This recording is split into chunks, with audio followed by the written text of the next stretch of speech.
UPA में GDP growth था 6.8 average. Narendra Modi की सरकार में जीडीपी ग्रोथ हो गया 5.9 एवरेज। इसका जिम्मेदार चीन है या पाकिस्तान है, बता दीजिए। Fiscal deficit as percentage of GDP, fiscal deficit as percentage of GDP sir, वो था 4.7 यूपीए के टाइम पर। नरेंद्र मोदी की सरकार में हो गया 5.1 एवरेज। इसका जिम्मेदार कौन है कि आखिर आप अगर जीडीपी हमारा 5.9 एनडीए गवर्नमेंट का रहा तो फिर अनएम्प्लॉयमेंट रेट कितना है? आखिर 2011 से एम्प्लॉयमेंट सर्वे नरेंद्र मोदी क्यों नहीं कराते? डेटा को क्यों छुपाते हैं? ये white paper sir more rhetoric है than substance. Mister Asaduddin Owaisi. Sir, आपका बेहद शुक्रिया कि आपने 3 मिनट में बोलने वालों को इंटेलिजेंट कहा, और ज़्यादा बोलने वालों को अब क्या कहेंगे, आप बोल दीजिए चेयर पे, तो अच्छा रहेगा। नहीं, मैं बोल देता हूँ अभी। तो जो 3 मिनट में बोल देते हैं वो इंटेलिजेंट तो है ही, और जो ज़्यादा बोलते हैं, जो ज़्यादा बोलते हैं उनका ज्ञान क्या बेवकूफ़ में होते हैं वो, जो ज़्यादा का ज्ञान होता है।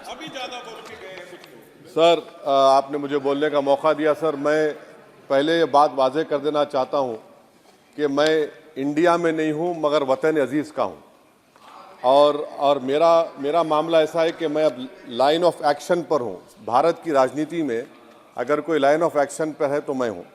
सर, मेरे चंद सवालात हैं जो मैं उम्मीद करता हूँ कि हमारे मोहतरमा वज़ीर साहिबा जब जवाब देंगे, इसका जवाब, मेरे सवाल का जवाब देंगे। यूपीए में जीडीपी ग्रोथ था 6.8 एवरेज।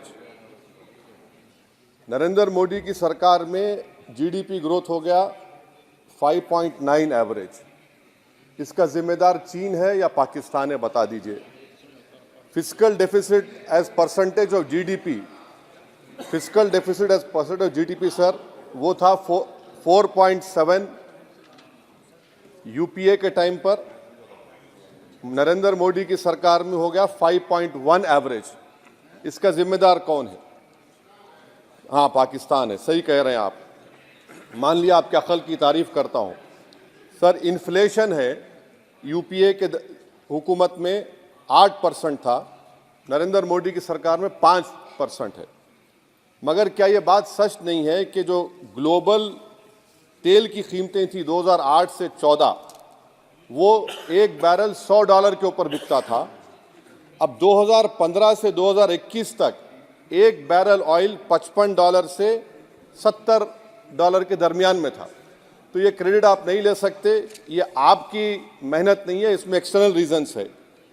मेरा चौथा सवाल ये है सर कि आखिर आप अगर जीडीपी हमारा 5.9 एनडीए गवर्नमेंट का रहा तो फिर अनएम्प्लॉयमेंट रेट कितना है?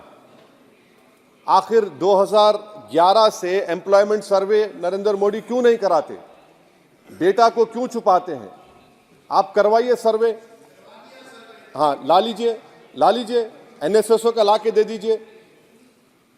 ये पीएलएफ हुआ था 2018 में, उसके बाद अब क्या हो रहा है? नहीं हो रहा है। ला लीजिए, तो कम से कम एनएसओ को बोलकर ये सर्वे करवा दीजिए। अच्छा, कंजम्पशन सर्वे 2017 से रुका हुआ है। सर, आप फाइनेंस मिनिस्टर होते तो शायद आ जाता। आपकी काबिलियत और आपकी अहमियत वहाँ पर नहीं है, मैं अफसोस के साथ कह रहा हूँ। सर, दूसरी बात, मेरा चौथा सवाल ये है कि 2005 में डॉलर था 43 रुपीस, 43 रुपये। 2014 में हुआ 83 रुपये। अब मैं इतने माहिर तो नहीं हूँ इकोनॉमी में, मेरा मोटा सवाल है, अब डॉलर है 83 रुपये। ये कौन जिम्मेदार है इसका सर? 83 रुपये क्यों हो गया डॉलर? माने नेट इंक्रीज जो है वो 23 रुपये का है। तो अब ये डिमांड इतना डॉलर का क्यों है? इसका जिम्मेदार कौन है? इसका जवाब शायद मोहतरमा देंगी। अच्छा सर, आप देखिए, फॉरेन करेंसी रिजर्व्स बोलते हैं 2011 में, बिल्कुल सही है, 294 बिलियन डॉलर था। 2013 तक वो 256 बिलियन हो गया। अब मैं व्हाइट पेपर आप पढ़ेंगे, new channel open by RBI. Number क्या है भाई? नंबर तो बता दीजिए। New channel open by RBI, number ही नहीं मालूम होता है। अच्छा सर, एक और सवाल मेरा है हेल्थ एक्सपेंडिचर फ्रॉम पॉकेट, ठीक है, 2005 में 69% था, 2014 में 64.2 हो गया। तो आपका नंबर क्या है बताइए ना, आपके दौर में क्या नंबर है? वो नंबर नहीं बता, मेडिकल कॉलेज खोल दिए, नंबर क्या है खर्चे का?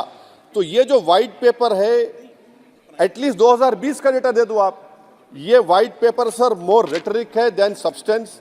डिमोनेटाइजेशन की बात ही नहीं कर रहे, डिमोनेटाइजेशन तो बर्बाद कर दिया देश के गरीबों को, इसका जिक्र ही नहीं करेंगे, वो तो मास्टर स्ट्रोक था आपका, मगर बर्बाद हो गए।